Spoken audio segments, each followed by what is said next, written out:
ఎంతో విశేషమైన కార్తీక మాసంలో రుక్మిణీ కళ్యాణ ఘట్టాన్ని ఎవరైతే భక్తితో చదువుతారో లేక వింటారో అలాంటి వారికి సకల శుభాలు కలుగుతాయి. వివాహం కాని వారికి త్వరగా వివాహం జరుగుతుంది.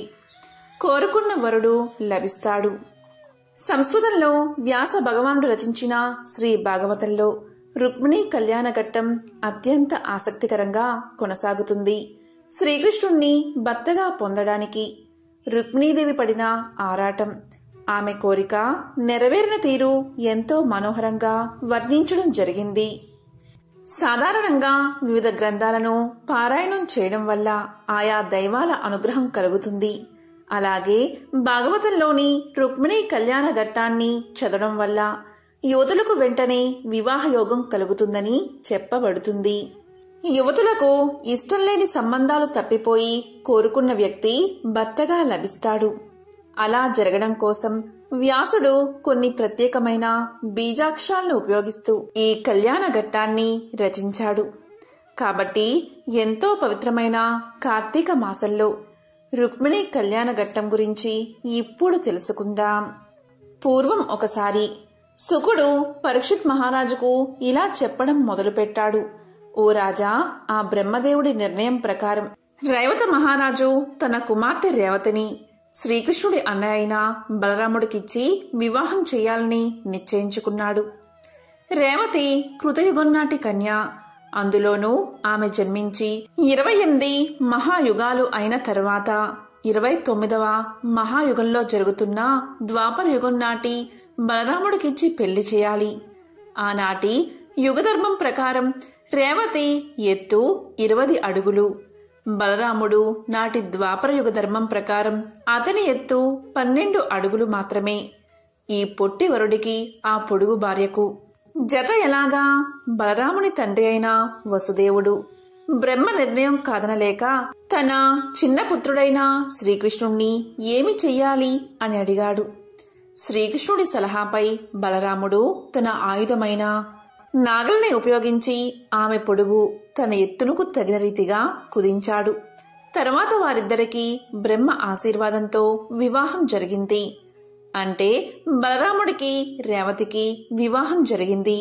ఆ తరువాత మొదట గరుత్మంతుడు తన తల్లి దాస్య నిర్మూలనకై దేవేంద్రుణ్ణి గెలిచి అమృతం తెచ్చినట్లు శ్రీకృష్ణుడు శిశుపాలుణ్ణి వాడి మిత్రుడైన సాల్వుడు మొదలైన నీచ రాజ్యులను గెలిచి లక్ష్మీదేవి అంశమున జన్మించిన సుగుణకని భీష్మకుని పుత్రి యవ్వనవతి అయిన రుక్మిణి అనే చిన్నదానిని తెచ్చి వివాహం చేసుకున్నాడు.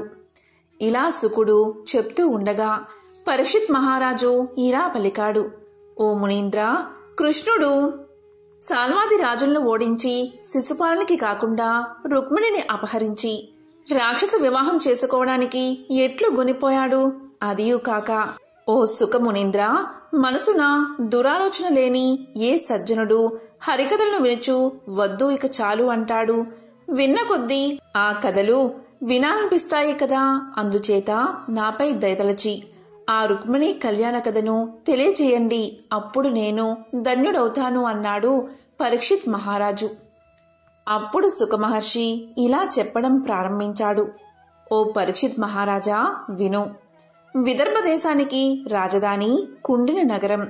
భీష్మకుడు దాని రాజు. రుక్మి మొదలైన 5 కొడుకుల తర్వాత ఆయనకు రుక్మిణ అను పుత్రిక పుట్టింది. రుక్మి అతని సంతానంలో పెద్దవాడు. బాలిక అయిన రుక్మిని జన్మించడం వల్ల ఆ భీష్మకుని రాజమందిరం శుక్లపక్ష చంద్రరేఖ కాంతితో దినదినానికి హెచ్చినట్లు పడమటి దిక్కు వెలుగువలే విశేషంగా ప్రభవిల్లింది. ఆమె పేరే రుక్మిణి. అంటే బంగారం వంటి గుణం కలిగింది అని అర్థం. అలా ఆమె దినదిన ప్రవర్ధమానమై పెరుగుతూ ఉంది. రుక్మిణి బాల బొమ్మల పెళ్లిళ్లు చేస్తూ తోటి బాలికలతో వియ్యాలు ఆడుతూ ఉండేది. గుజ్జనగూళ్ల ఆటలలో చిరులకు చిన్న చిన్న వంటలు చేసి తినిపెట్టేది. పాదులకు నీరు పోసి అందమైన పూల తోటలో మొక్కలు పెంచేది. మణిమయ భవంతులలో బంగారు తూగుటుయ్యాలు ఊగేది. మరి ఒకప్పుడు చిలుకలకు గోరింకలకు మాటలు నేర్పేది. నెమళ్లకు అందంగా నడవడం ఎలాగో నేర్పేది. హంసలకు మందయానము అనగా మెల్లగా నడవడం ఎలాగో రోజూ నేర్పేది. ఇక్కడ మురారి అయినా కృష్ణుని కోర్కెలు చిగురిస్తుంటే అక్కడ రుక్మిణి శరీరం తీగలాగా పెరగడం మొదలుపెట్టింది. పద్మనాభుడు శ్రీహరి అయినా కృష్ణుని మనస్సనే పద్మం వికసిస్తూ ఉంటే అక్కడ రుక్మిణి ముఖపద్మం యొక్క కాంతి పెరిగిపోయింది. ఇక్కడ మధుసూదనుడైన కృష్ణునికి యవ్వనంలో కలిగే మదనతాపం కలుగుతుంటే అక్కడ రుక్మిణీదేవికి యవ్వనంతో శరీరం బరువు పెరిగింది. ఇక్కడ కృష్ణుని మనోధైర్యం సన్నగిల్లుతుంటే అక్కడ రుక్మిణికి నడుము సన్నబడి క్షీణించిపోతున్నది. నల్లని అవయవాలతో అందగాడైన కృష్ణుని మనస్సులో వలపులు మొగ్గలు తొడుగుతుంటే అక్కడ రుక్మిణి జుట్టు నల్లగా ఒత్తుగా పెరిగింది. ఇక్కడ మాధవునికి ఆనందంతో మనసు ఉరకలు వేస్తుంటే అక్కడ రుక్మిణికి యవ్వనంతో అందం ఇనుమడించింది. ఇలా రుక్మధరుడు, రుక్మబాహుడు, రుక్మకేసి, రుక్మమాలి అనే 5 అన్నల ముద్దులు చెల్లెలై రుక్మిణీదేవి తన యవ్వన ప్రాంగణంలో అడుగుపెట్టింది. ఆ రుక్మిణీదేవి తన తండ్రి ఇంటికి వచ్చు అతిథుల మాటల ద్వారా శ్రీకృష్ణుడి అందచందాలు, ధైర్య సాహసాలు, శక్తి సామర్థ్యాలు, దుష్ట శిక్షణ, దీక్షా పరతంత్రత వంటి గుణాల గురించి తెలుసుకుని అతడే తనకు సరైన భర్త అని నిర్ణయించుకుంది.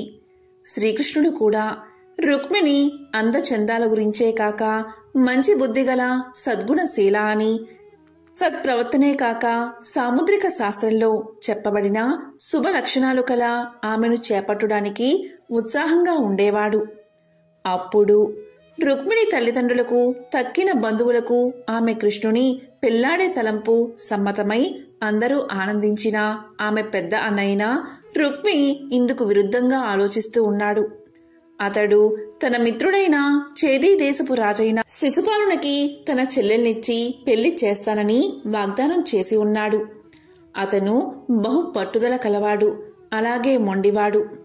రుక్మిణీదేవి తన అన్న రుక్మి మనస్సులో ఎత్తుతున్న పన్నాగం గ్రహించిందై విచారం రెండింతలై జరగబోయే విపత్తును అర్థం చేసుకుని ఆమెకు ఆప్తుడైన, విజ్ఞానవంతుడైన, వినయం కలవాడైన ఒక బ్రాహ్మణుని పిలిచి తన అన్నగారి దుర్మార్గపు ఆలోచనలు తెలియచేసి తన్నే కాపాడమని శ్రీకృష్ణుని ఉద్ధరించుటకే బేలై శ్రీకృష్ణుని వద్దకు పంపింది.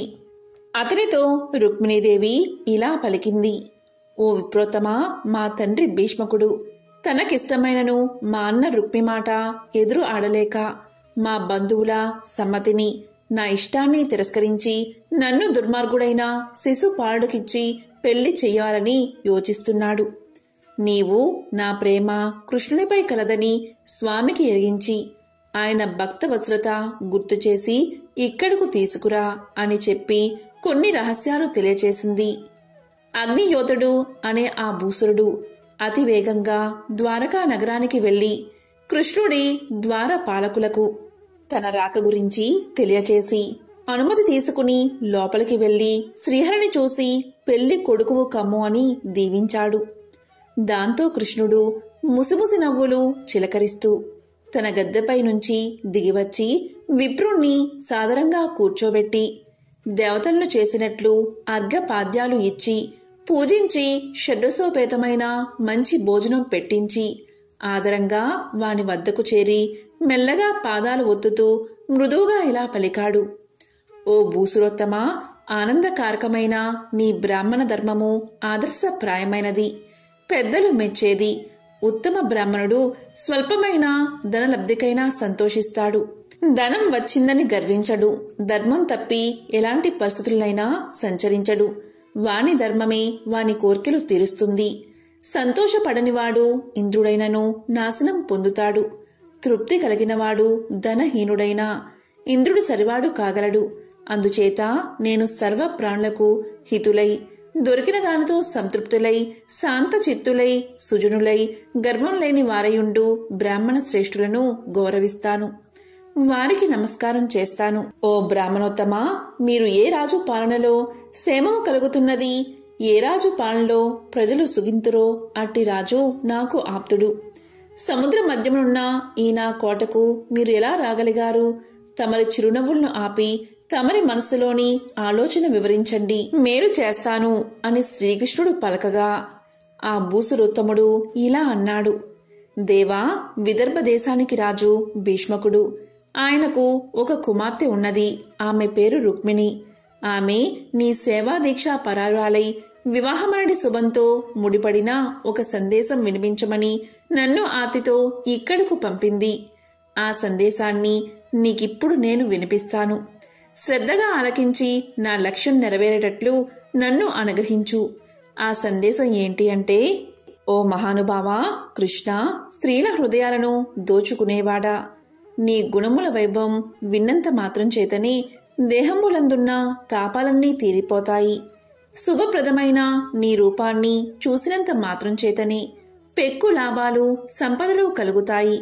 నీ పాద పద్మాల సేవ చేసినంత మాత్రం చేతనే ప్రపంచమున గల సర్వులలో శ్రేష్టత్వం కలుగుతుంది. నీ నామము అనుపమానమైన భక్తితో పలికినంత మాత్రం చేతనే సంసార బంధాలన్నీ తొలగిపోతాయి. ఓ ప్రభు, నా మనస్సు నీ యందు లగ్నమై ఉన్నది. వినుము, నీపైన ఒట్టు పెట్టుకుంటున్నాను. సిగ్గు విడిచి నిన్ను వేడుకుంటున్నాను. నన్ను స్వీకరించుము. ఓ వాసుదేవా, ధన్యుడును, జనులు ఆకర్షించు రూపం కలవాడును, ఉన్నత వంశ సంజాతుడును, అందము విద్య కల యవ్వనవంతుడను, బల సంపదలు కలిగిన మంచివాడును, దానగుణము పరాక్రమము గల శరణాగత రక్షకుండును, దయాగుణము కలవాడును అయిన నిన్ను ఏకన్య వరించదు. రత్నాకరుడైన ఆ సాగరుని కూతురైన శ్రీ మహాలక్ష్మియే నిన్ను వరించింది కదా. నీ మీద మోహము నాకు ఈనాడు పుట్టినదా? కాదు, ఏనాడో పుట్టినది. ఓ పురుష సింహమా, మంగళ స్వరూప శ్రీకృష్ణ, గుహలో ప్రవేశించి సింహానికి చెందవలసిన సొత్తును అంటే ఆహారాన్ని నక్క కోరిన తీరుగా నీ పాదాల యందే ధ్యాసగల నన్ను గర్వించిన ఆ చేదీ దేశాధిపతి శిశుపాలుడు వచ్చి నన్ను త్వరగా చేపట్టనున్నాడు. ఆ యద మాధముడు నీ శక్తి సామర్థ్యములను ప్రతాపమును ఎరుంగడు. నేను గత జన్మ నుండి లోక కళ్యాణకారకుడైన శ్రీకృష్ణుడు నా భర్త కావాలని కోరి వ్రతాలు, దైవ పూజలు, గురు పూజలు, బ్రాహ్మణుల పండితుల సేవలు, దాన ధర్మాలను చేసి ఉన్నచో వసుదేవుని సుతుడైన ఆ శ్రీకృష్ణుడు నా భర్త అగుగాక. రణమున శిశుపాలాది నీచులు ఆయన చేతిలో పరాజితులు అవుదురుగాక. దేవతలచే కీర్తించబడు ఓ పద్మనాభ, నేను నీకు అభ్యంతరం చెప్పను. నన్ను తీసుకుని పొమ్ము. నా ఈ ఆహ్వానాన్ని మన్నించి నన్ను రాక్షస వివాహం చేసుకునమని వేడుకుంటున్నాను. ఓ పురుషోత్తమా, నన్ను చులకన చెయ్యకు. నీ ప్రతాపం చూపి శిశుపాలుని ఓడించి ధైర్యంతో నన్ను తీసుకుని పొమ్ము. తప్పక వస్తాను. నీవుండునది అంతఃపురంలో. నిన్ను తెచ్చుటకు ఎలా వీలవుతుంది? ఒకవేళ నీవు వచ్చినా నీ కావలి వారిని, నీ బంధువులను సంహరించాల్సి వస్తుందేమో అని నా గురించి సందేహించకు. కృష్ణ, నేనొక ఉపాయం చెప్తాను విను. మా వారు పెళ్లి కూతురును చేసిన నన్ను మా కులదేవత పార్వతీదేవికి మొక్కించుటకు నగరానికి వెలుపల ఉన్న కోవెలకు పంపుతారు. ఆ విధంగా నేను వచ్చినప్పుడు నీవు నన్ను హఠాత్తుగా నీ వెంట తీసుకుని పొమ్ము. ఓ ప్రాణేశ్వర, మహాత్ములకైన అజ్ఞాన అంధకారం తొలగిపోవుటకు గౌరీనాథుడైన శంకరుడు నీ పాదోద్భవమైన గంగను చేపట్టి గంగాధరుడు అయ్యాడు. నేడు నేను ఆపద అను ఘోరాంధకారాన్ని ధరించి ఉన్నాను. నీ పాద పద్మముల మకరందంలో మునుగుటకు నేను వాచిస్తున్నాను. అటువంటి మహాత్ముడువైన నీ దయకు పాత్రురాల్ని కానిచో నా బతుకు వ్యర్థం. ఇంకా 100 జన్మల వరకైనా నిన్నే భర్తగా కోరుకుంటున్నాను. దానికై ఎన్నైనా వ్రతాలు, ఉపవాసాలు చేసి ప్రాణత్యాగం చేస్తాను. ఇది నిజము. అంతేకాని శిశుపాలుడి వంటి అధమాధముణ్ణి చేపట్టి నా జన్మ పాప పంకిలము చేసుకోలేను. నా ప్రాణనాథ, మనసు పరవశింపు చేసే నీ మాటలు వినలేని చెవులు ఎందుకు? నీ దరికి చేరని నా సౌందర్యం ఎందుకు? లోకాలను సమ్మోహనపరిచే నీ అందం చూడని ఈ నా కన్నులు వ్యర్థం కాదా? నీవు దాల్చడి వనమాలికల సువాసన గ్రహించని నా నాసిక ఎందుకు? నీకు సేవ చెయ్యలేని నా జన్మ ఎందుకు? ఈ విధంగా రుక్మిణీదేవి పంపిన సందేశాన్ని వినిపించి ఆమె రూప సౌందర్య గుణాది విశేషాలను వివరించి, స్వామి, ఇకపై చేయవలసిందేదైనా నీవే ఆలోచించు అని శ్రీకృష్ణుడు రుక్మిణి యందు మోహమధికమై కార్యోన్ముఖుడు అగుటకు రుక్మిణి అందచందాలను వర్ణిస్తూ ఇలా పలికాడు. శ్రీకృష్ణ ఆమె అందచందాలను ఎలా వర్ణించెను? ఆమె పాదాలు లేత చిగురాకులు, తొడలు బంగారు అరటిబోదెలు, ఎర్రటి కాంతితో మనోహరంగా ఉండు అరచేతులు అతి సుకుమారాలు. ఆమె కంఠం శంఖం వలె మిక్కిలి శుభప్రదమైనది. ఆమె నుదురు నెలవంకని గెలిచేటట్లు ఉంటుంది. ఆమె జడ నల్లని తుమ్మెదల బారును గెలిచేటట్లు ఉంటుంది. ఆమె చూపులు మదనుని బాణాలు, కనుబొమ్మలు ఆ బాణాలను సంధించే వింటివలే ఉంటాయి. ఆమె మాటలు మనసుకు ఆనందదాయకాలు. ఆమె ముఖం చంద్రబింబంతో మైత్రి జరుపునట్లు ప్రకాశిస్తూ ఉంటుంది. ఓ మధుసూదన, నీవు ఆ రుక్మిణీదేవికి తగిన వరుడవు. ఆమె కూడా నీకు తగిన భార్య. నా గురువుగారిపై ఒట్టు పెట్టుకుని చెబుతున్నాను.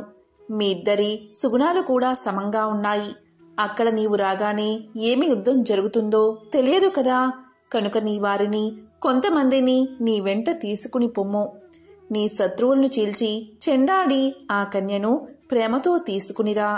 నీకు శుభం కలుగుతుంది అని ఆ భూసరుడు ఇలా పలకగా, విదర్భ రాజనందన పంపించిన సందేశాన్ని, రూప సౌందర్య విశేష వివరాలను ఆలించి మనసుకు పట్టించుకుని తన చేతితో ఆ బ్రాహ్మణ రాయబారి చెయ్యపట్టుకుని దేవకీ నందండైన శ్రీకృష్ణుడు ఇలా పలికాడు. పండిత సుతుడువైన ఓ విప్రోత్తమా, ఆ రుక్మిణీదేవిపై నా వలపు తలంపు చాలా దృఢమైనది. రాత్రులయందు నాకు నిద్ర పట్టడం లేదు. రుక్మి ఆమెకు నాతో వివాహానికి అంగీకరించక ఎల్లప్పుడూ మా పెళ్లి చెడగొట్టడానికే ప్రయత్నిస్తూ ఉంటాడు. అది నాకెన్నడో తెలుసు. అరణిని మదించి అగ్నిని పొందినట్లు నా శత్రువును సంహరించి రుక్మిణిని తీసుకుని వస్తాను. నేను మీ విదర్భ దేశానికి వచ్చి అమాయకురాలైన మీ రాకుమారిని అవలీలగా వెంటపెట్టుకుని తీసుకుపోతాను. శత్రువులు అడ్డగిస్తే రెప్పపాటులో వారిని ఓడిస్తాను. నన్ను నమ్ముము, మాట ఇస్తున్నాను, భయపడుకు అని చెప్పి రుక్మిణీదేవి పెళ్లి నక్షత్రమేదో తెలుసుకుని శ్రీకృష్ణుడు తన రథసారథి అయిన దారకుని చేత శైబ్య, సుగ్రీవ, మేఘపుష్ప, వలహకములను అశ్వాలను పూల్చిన రథం యావత్తూ చేయించి అందు తానును బ్రాహ్మణ్ణు కూర్చుని ఒక్క రాత్రమునే నర్తక దేశాలని దాటి హుటాహుటిగా విదర్భ చేరుకున్నాడు. అక్కడ కుండిన పురాధీసుడైన భీష్మకుడు పెద్ద కొడుకైన రుక్మికి ఇచ్చే మాటకు ఎదురు చెప్పలేక తన పుత్రికను సుశిపాలుడికి ఇస్తానని శుభకార్య ప్రయత్నాలు చేస్తున్నాడు. ఆ సమయంలో కుండిన నగరంలో 4 బాటల కూడళ్లు, రాజమార్గాలు, సందులు, అంగళ్ళు అన్నీ విస్తరింపచేశారు. నీళ్లతో మంచి గంధం కలిపి కల్లాపి చల్లారు. కలువపూల మాలతో అనేకమైన తోరణాలు కట్టారు. గృహాలన్నీ అలంకరించారు. కర్పూరంతోనూ కుంకుమతోనూ ముగ్గులు పెట్టారు. అగరు ధూపాలు వేశారు. నగరంలోని స్త్రీ పురుషులందరూ రంగురంగుల వస్త్రాలను ధరించారు. పూలదండలు, ఆభరణాలు వేసుకున్నారు. గంధపు మైపూతలు పూసుకున్నారు. మంగళ వాయిద్యాలు మోగాయి. నగరానికే పెళ్లికల వచ్చేసింది. అంతనా భీష్మకుండు శాస్త్ర ప్రకారం నాంది శ్రాద్ధం చేసి పితృదేవతలను ఆరాధించాడు. బ్రాహ్మణులకు విందు భోజనం పెట్టించి శుభాశిస్సులు చదివింపచేశాడు. మంగళ స్నానములను రుక్మిణీదేవికి ముత్తైదువులు చేయించారు. పట్టుచీరే ఉత్తరీయము కట్టారు. అలంకరణ చేశారు. బ్రాహ్మణులు భూత ప్రేతాదుల బాధ కలగకుండా రక్షాకరణాలను చేశారు. వేద పండితులు 4 వేదాలను చదివారు. పురోహితులు నవగ్రహ శాంతి కోసం హోమం చేశారు. నూతన దంపతుల క్షేమం కొరకు రాజు నువ్వులను, గోవులను, వెండి బంగారాలను, వస్త్రాలు మొన్నగు ఎన్నో దానం చేశాడు. బ్రాహ్మణులంతా దానాల్ని గ్రహించి తమ ఆశీస్సులు అందజేశారు. శిశుపాలుడు చాలామంది భటులతోనూ, మదపు ఏనుగులతోనూ, వడిగా పోగల గుర్రాలతోనూ, బంధుమిత్రులతోనూ కలిసి రుక్మిణిని పరిణయం చేసుకోవడానికి స్వేచ్ఛా ప్రవృత్తి కలవాడే గర్వించి ఆడంబరంగా కుండిన పురానికి తరలివచ్చాడు. ఆ శిశుపాలుడు పలువురు బంధువులతో కలిసి బలరామకృష్ణులు వచ్చినచో సాహసంతో వారిని ఎదుర్కొని పారదోలి శిశుపాలునికి రుక్మిణితో పెళ్లి చేయడంలో కలుగు అవంతరాలు తొలగి శుభకార్యం నిర్విఘ్నంగా జరిపించదమని అతని మిత్రులైన జరాసంధుడు, దంతవక్తుడు, సాల్వుడు, విదూరదుడు, పౌండ్రకుడు మొదలైన పలువురు రాజులు చతురంగ బలాలతో కుండిన నగరానికి తరలివచ్చారు. ఇదీ కాక చాలా దేశాల నుంచి పలువురు రాజులు విచ్చేశారు. భీష్మకుడు వరుణిగా వచ్చిన శిశుపాలునికి ఎదురువెళ్లి స్వాగతం పలికి సత్కరించి తీసుకుని వచ్చి ప్రత్యేకమైన విడిదిలో ప్రవేశపెట్టాడు. అప్పుడీ వృత్తాంతమంతా విని రుక్మిణీదేవిని తన వెంట తీసుకుపోయేదనని శ్రీకృష్ణుడు ఒంటరిగా విదర్భకొచ్చాడు. ఇక ఆ దుర్మతి శిశుపాలునికి సహాయం చేస్తామని సాల్వుడు వంటి రాజులు సైన్యంతో వచ్చారు. ఈ విధంగా ఆలోచించి బలరాముడు తను కూడా యాదవ సైన్యంతో కృష్ణుడికి సహాయంగా వచ్చి సిద్ధమయ్యాడు.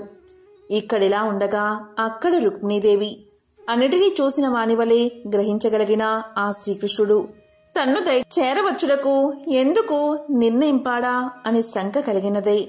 శుభలగ్నం రేపే అని నిర్ణయించబడింది. వివాహ ముహూర్తం దగ్గర పడింది. శ్రీకృష్ణుడు ఇంకనూ రాడేలా మనసు ఆందోళన చెందుతున్నది. అసలు శ్రీకృష్ణుడు నా కథ విన్నాడా? వెళ్లిన అగ్నియోతనుడు ఇంత జాగేలా చేస్తున్నాడు. నా ఈ ప్రయత్నాలు ఫలించునో ఫలించవో? బ్రహ్మనందుట ఏ గీత రాశాడో తెలియకున్నది కదా. నిర్మలమైన హృదయం కల బ్రాహ్మణుడు అగ్ని ద్యోతనుడు వెళ్లి శ్రీకృష్ణుణ్ణి చూశాడా లేక దారి తప్పి వెళ్ళలేకపోయాడా? ఒకవేళ సమయం మించిపోయిందా? శ్రీకృష్ణుడికి నా ప్రేమ మీద అనుమానం కలిగి విని ఊరుకున్నాడా లేక ఏర్పాట్లన్నీ చేసుకుని వచ్చాడా? ఆ పరమశివుడు నాకు సహాయ నిరాకరణ చేస్తున్నాడా? అసలు ఆ బ్రహ్మదేవుడు మాకిద్దరికీ ముడివేనందువల్ల ఆ పార్వతీదేవి నాకెందుకు లెమ్మని నన్ను రక్షించదేమో అని అనేక విధాలైన సందేహాలతో కలత చెందుతూ ఉంది. బ్రాహ్మణుడు ద్వారకా నగరం చేరి ఉండడు. ఇక ఆ వాసుదేవుడు రాడు. పోనీ ఇంకెవరినైనా పంపుతాము అంటే నా మొర వినే ఆప్తబంధువు మాత్రం ఎవడున్నాడు? నా స్వంత అన్న రుక్మికే న్యాయధర్మం లేనప్పుడు అతనికెవ్వరు అడ్డు చెప్తారు? ఆ శిశుపాలనకి నన్ను కట్టబెట్టాలని ఉవ్విరులుతున్నాడు. జగదీశ్వరి అయిన ఆ పార్వతీదేవికి నాపై దయ తప్పింది. ఈ విధంగా ఆ బేల తలపోస్తూ ఉంది. ఆ రుక్మిణీదేవి తన తల్లికి కూడా తన మనసులో మాట చెప్పలేకపోయింది. వెన్నెల వంటి తన చిరునవ్వుతో దిశను నింపదాయను. తన ముఖమును పద్మమని బ్రంపడి మురిసిన తుమ్మెదలను వెడలగొట్టదాయను. కృష్ణుడు వచ్చే మార్గాన్ని తిలకిస్తూ క్షణమైన దృష్టి మరచలేక అలా నించుండిపోయెను. ఆమె కనుల నుండి దారగా కారుతున్న కన్నీటిని తుడుచుకోదు. చెదిరిన కేశాలను సరిచేసుకొనదు. ప్రియసఖీలను పిలిచి వారితో ముచ్చటించదు. అన్నాన్ని తినడం లేదు, నీరు తాగడం లేదు. ప్రేమతో పెంచిన చిలుకలకు పద్యం నేర్పడం లేదు. వీణను మోగించి వినోదాన్ని పొందడం లేదు. ఇతరులతో కలవక ఒంటరిగా ఉంటూ ఉండేది. ఈ విధంగా కృష్ణుని రాకకై ఎదురు చూస్తూ అన్ని కార్యాలందు నిరాసక్తి అయి ఉంటూ ఉండేది. అంతలో కృష్ణుడి మాటపై అగ్నిదోతడు రుక్మిణి దగ్గరకు చేరుకున్నాడు. రుక్మిణి అతని ముఖ కవలికలను గమనించి చిరునవ్వులు చిందిస్తూ ఆయనకు ఎదురు వెళ్లి నుంచుంది. అంత ఆ భూసురుడు ఇలా పలికాడు. ఓ కన్యారత్నమా, ఆ శ్రీకృష్ణుడు నీ సద్గుణములను ఎంతగానో మెచ్చుకున్నాడు. నాకు చాలా ధన కానుకలు ఇచ్చాడు. ఆయనే స్వయంగా వస్తున్నాడు. దేవతలు కాని రాక్షసులు కాని అడ్డుపడి అతన్ని వారించలేరు. యుద్ధమున వారినైనా జయించి నిన్ను రాక్షస వివాహమున నిన్ను తన వెంట ఎత్తుకుని పోవడానికి నిశ్చయించుకున్నాడు. నీ అదృష్టం పండింది. నీ సచ్చరిత్రము ప్రసిద్ధమగుగాక అని భూసరుడు రుక్మిణీదేవికి తెలియచేశాడు. దీంతో రుక్మిణీదేవి ఎంతో ఆనందించి ఆ బ్రాహ్మణుడికి నమస్కారం చేసింది. బలరామకృష్ణులు తన కుమార్తె పెళ్లికి వచ్చారని విని భీష్మకుడు పరమ ఆనందంతో ఎదురువెళ్లి వస్త్రాభరణాలతో సత్కరించి తగు విడిదిని ఏర్పాటు చేసి వారు సేనలతో వచ్చినందున వారి సేనలకు కూడా తగిన వసతులు కల్పించాడు. తక్కిన రాజులకు కూడా వారి వారి వైభవానికి తగ్గట్టు విడిది మొదలైన మర్యాదలు చేశాడు. వారికి కావలసిన వస్తువులను ఏర్పాటు చేశాడు. అప్పుడు కుండినగర ప్రజలందరూ కంసాది దానవ వైరి వచ్చాడని అతన్ని చూడాలని శ్రీకృష్ణుణ్ణి చూసి ఎంతో ఆనందించారు. వారందరూ శ్రీకృష్ణుని చూసి ఇలా అనుకున్నారు, ఆహా, ఈ శ్రీకృష్ణుడే మా రాజకుమారికి తగిన భర్త.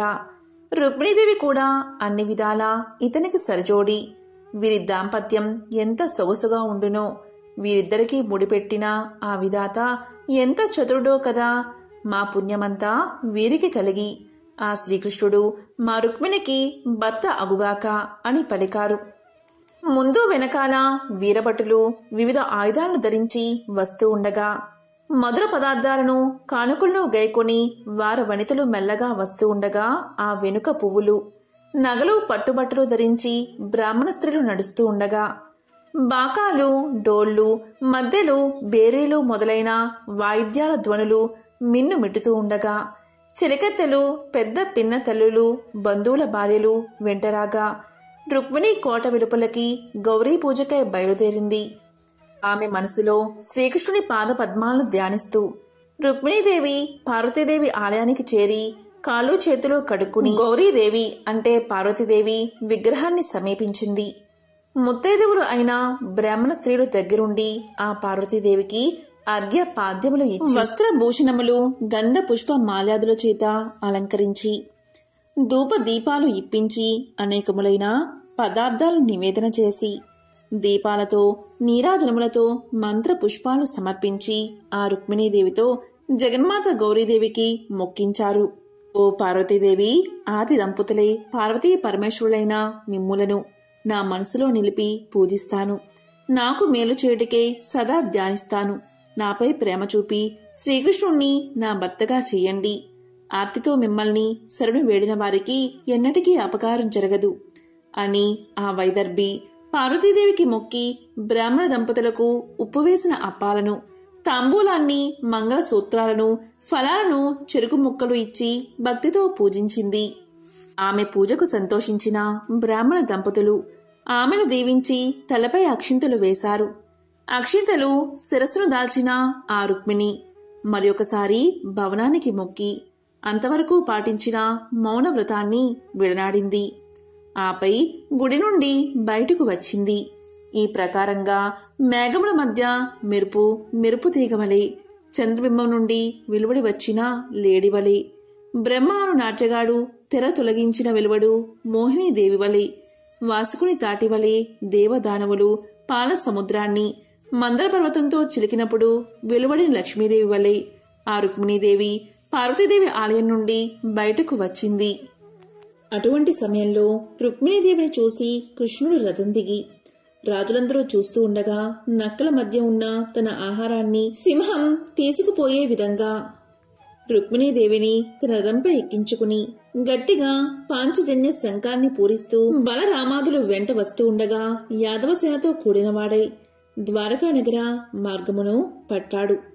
అప్పుడు జరాసంధుని పక్షం వారైన రాజులందరూ కృష్ణుడి పరాక్రమను సైపలేక కోపంతో ఆయుధాలు ధరించి తమ తమ చతురంగ బలంతో కలిసి జరాసంధుడు మొదలైన వారు యాదవ వీరులు వెంటాడి నిలవండి నిలవండి నరుస్తూ పర్వతములపై మేఘాలు జలదాలు కురిపించేటట్టు బాణాలను ప్రయోగిస్తూ తరుముకుని రాగా యదుసేనలోని సేనాపతులు కూడా ధనస్సులు ఎక్కుపట్టి నిలవబడ్డారు. అంతా శత్రుసేనలు విడిచిన బాణాలలో యాదవసేన మునిగిపోగా ఆ రుక్మిణి భయపడి సిగ్గుపడుచుని శ్రీకృష్ణుడి మోహాన్ని వీక్షించింది. ఇలా చూసిన రుక్మిణిని కృష్ణుడు ఇలా పలికాడు, ఓ రుక్మిణి, భయపడకు. చూస్తూ అదిగో యదుసేన శత్రు సైన్యాన్ని చీల్చి చెండాడుతున్నది, గమనించు. ఇంక శత్రువులు గాయపడతారు, చెల్లాచెదరై పారిపోతారు, లేదా ఇంక మరణిస్తారు అని రుక్మిణిని ఓదార్చాడు. అంత బలరాముడు మొదలైన యదువీరులు ప్రళయంబున పిడుగులు కురిపిస్తూ మహామేఘాల రీతి జరాసంధాది శత్రువులపై పెక్కు ఆయుధాలతో విరుచుకుపడ్డారు. దానివల్ల శత్రుసేనలోని గజాలు చనిపోయాయి, అశ్వాలు కూలిపోయాయి, రథాలు విరిగిపోయాయి, కవచాలు ఛేదించబడ్డాయి, పదసేన నశించింది. గుర్రాలపైన రౌతులు, గజాలపైన మావటివాళ్లు, రధికులు వచ్చారు. వీరుల ఆభరణాలు నేల పాలయ్యాయి. ఇలా కృష్ణుడి సేనలో ఓటమి పాలైన జరాసంధుడు మొదలైన రాజులు ఒకచోట అంతా కలుసుకున్నారు. భార్యపోయిన వానివలే విచారిస్తూ అలసట మొహున కనబడుతూ ఉండగా శిశుపాలుడు తమ ముందు రోదిస్తూ ఉండగా వాణ్ణి చూసి ఇలా పలికాడు. ఓ చైద్య, శత్రువుల చేతిలో చిక్కి చావక బతికి వచ్చినందుకు, ప్రాణం దక్కినందుకు సంతోషపడక ఏడుస్తావెందుకు అని పరామర్శిస్తూ ఇలా పలికారు. ఓ శిశుపాలక, బతికుంటే భార్య దొరుకుతుంది, బలసాకు వంటి ఆకులు తినైనా బతకవచ్చు, ప్రాణాలు దక్కితే చాలు బతికి ఉండవచ్చు, ఇక పెళ్ళాం సంగతంటావా? ఆ మాట దేవుడెరుగు, నా మాట విను. జరాసంధుడు శిశుపాలుని ఓదార్చగా శిశుపాలుడు తన సేనతో తన నగరానికి పోయాడు. కాని రుక్మిణి, పెద్ద అన్నగారైన రుక్మి మాత్రం ఆ అవమానం భరించలేక తన చెల్లెల్ని అపహరించినందుకు ప్రతిగా ఒక అక్షోహిణి సేనతో యుద్ధానికి సిద్ధమై కృష్ణుణ్ణి వెంబడిస్తూ ఇలా పలికాడు. ఓ గోపాలక, వెన్నెల దొంగ, ఒక్క నిమిషం నిలుపుము అని 3 బాణాలను తన వింటి నుండి సంధించి ఇలా అన్నాడు. నీ వంశం ఏమిటి? నీవు పాటించే న్యాయమేమిటి? మాయల మారి నీవు మాతో తూగేవాడివేనా? నీ నడవడి ఏమిటి? నీవు పుట్టిందెక్కడా, పెరిగిందెక్కడా? అసలు నీకు ఊరు ఉందా? వాని వరుసలు ఏవి? మాన మర్యాదలు కనబడవే? మా అమ్మాయి నీకు ఏమవుతుందిరా? నీకు రాజుల లక్షణం కొంచెమైనా ఉన్నదా? నీ శత్రువులు ఎదుర్కోలేక పారిపోతున్నావా? నీకు గుణములే లేవు కదా? మా అమ్మాయి జోలికి రాకు, ఆమెను విడిచి పారిపో, లేకపోతే నా వాడి బాణాలను కురిపిస్తాను, చస్తావు, యుద్ధంలో నీ ప్రాణాలు తీస్తాను అని పలికిన రుక్మిణిని చూసి శ్రీకృష్ణుడు ఒక బాణంతో వాని విల్లును తుంచి వాని దేహాన్ని 6 పదుమైన బాణాలతో గాయపరచి 8 శరములతో వాని రథానికి పూంచిన అశ్వాన్ని తెగటార్చి 2 బాణాలతో సారథిని యమపురికి పంపి 3 బాణాలతో వాని కేతనమ్మును అంటే జెండాను కూల్చి ఆ రుక్మి వేరొక విల్లందు కొనగా దాన్ని కూడా ఖండించి ఖడ్గము, శూలము మున్నగు ఆయుధాలను గైకొనగా వరుస క్రమమున వాటన్నిటినీ విరిచివేశాడు. అంతటి రుక్మి వేరొక ఖడ్గాన్ని చేపట్టి కారణమందు కాచియున్న మిడతవలి శ్రీకృష్ణుడిపై దాడి చేయగా కృష్ణుడు అతని ఖడ్గాన్ని విరిచి కవచాన్ని ఛేదించి తానొక ఖడ్గమున వాని తల తెగవేసి సిద్ధపడగా రుక్మిణీదేవి వెంటనే కృష్ణుడి పాదాలు పట్టుకుంది. ఓ సర్వలోక శరణ్య, దయానిధి, నీవు దేవదేవుడు అయిన భగవంతుడివి. అజ్ఞానంతో ఈ విషయం గ్రహించలేని ఈ రుక్మి స్వయంగా నా అన్న. వీడు నీ ఎడల మహా అపరాధం చేశాడు. కాని నా ముఖం చూసి నన్ను మన్నించి వీణ్ణి చంపకుండా విడుము. ఓ ప్రభు శ్రీకృష్ణ, ఈ దుర్మార్గునికి తల ఖండించి సంహరించడం సరైన శిక్షే. కాని నా తల్లిదండ్రుల పెద్ద కొడుకు వీడు. వీడి మరణం నా తల్లిదండ్రుల మనసులను కాల్చి దహించి వేసే దుఃఖం కలిగిస్తుంది. తమకు జగన్నాథుడైన శ్రీకృష్ణ పరమాత్మ స్వయంగా అల్లుడు అయ్యాడన్న ఆనందం అంతరించి కన్నీరు మున్నీరవుతారు. మా ముఖం చూసి వీడిపై శత్రుత్వం విడిచిపెట్టు, దయచూపుము అని దుఃఖంతో పూడిపోయిన కంఠస్వరంతో, భయంతో కంపిస్తూ తనువుతోనూ, వంచుకుని ఉన్న వదనంతోనూ, చెవులపై నాట్యమాడుతున్న జడతోనూ శ్రీకృష్ణుణ్ణి శరణు వేడుకుంది. దీంతో శ్రీకృష్ణుడు రుక్మిణి చంపక అతన్ని బంధించి అతని గడ్డాన్ని, మీసాన్ని, తలను ఒక కత్తి వంటి బాణంతో పాయపాయలుగా గొరికి వికృత రూపంలోకి తెచ్చాడు. అప్పుడు యాదవ వీరులు శత్రుసేనలను పారద్రోలి అచ్చట చేరారు. ఈ విధంగా శత్రువులను కలిసి శ్రీకృష్ణుడు రుక్మిణీదేవితో సహా ద్వారకా నగరానికి చేరుకున్నాడు. అక్కడ అంటే ద్వారకలో అంగరంగ వైభవంగా రుక్మిణీదేవిని వివాహం చేసుకున్నాడు. మంగళమా రుక్మిణి మంగళకరుడైన వేణు మాధవునికిన్, మంగళమౌ ఓ అలమేల్ మంగమ్మ వేడుకొనదమేము బ్రోవంగన్. ముందుగా శ్రీకృష్ణుడి నిత్యపూజ చేసి రుక్మిణి కళ్యాణం పారాయణం ప్రారంభించాలి. శ్రీకృష్ణుడు నిత్యపూజ చేయలేని వారు కనీసం కృష్ణ అష్టోత్తరం మరియు కృష్ణాష్టకం ఖచ్చితంగా చదవాలి.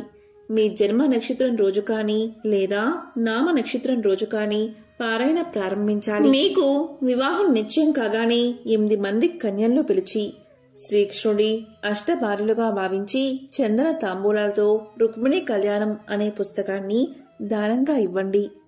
ఇలా చేస్తే శ్రీకృష్ణుడి అనుగ్రహం ఖచ్చితంగా మీకు లభిస్తుంది.